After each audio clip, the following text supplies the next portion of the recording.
Elle faisait partie des marionnettes les plus célèbres des Guignols. En 1988, l'émission débarque sur Canal+ et caricature une célèbre personnalité française, Johnny Hallyday.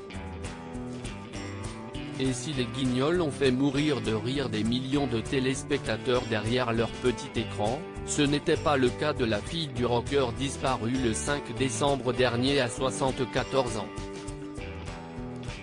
Dans une interview accordée à Anne Sinclair dans l'émission 7 à 7 diffusée le 7 juillet 1991 dernier, Johnny Hallyday partageait l'agacement de Laura Smet. Ça me fait rire de temps en temps, mais ça ne fait pas du tout rire ma fille qui est revenue plusieurs fois de l'école disant s'être battue pour qu'on respecte l'image de son père, déclarait-il à l'époque à propos de Laura. Ce n'est pas très agréable dans la vie quotidienne de s'entendre traiter d'abruti. Je trouve ça un peu dur. Les auteurs devraient se renouveler un petit peu parce que je trouve ça vulgaire en plus.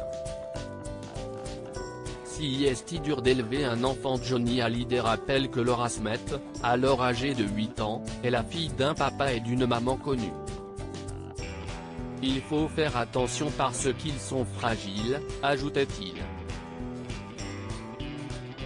Si est dur d'élever un enfant, si est dur de ne pas faire de faute. Moi j'ai été très marqué dans ma jeunesse parce que je n'ai pas été élevé par mon père. J'ai dû le rencontrer une fois dans ma vie et à la sortie de l'école les enfants me disaient « Toi t'as pas de père, tu dois être le fils d'un boche ». Ça m'a marqué. Vendredi 1er juin, Les Jours a annoncé l'arrêt définitif des Guignols. Alors que l'émission s'apprête à célébrer ses 30 ans en août prochain, le groupe Canal+ a décidé d'y mettre fin, après plusieurs mois déjà de difficultés.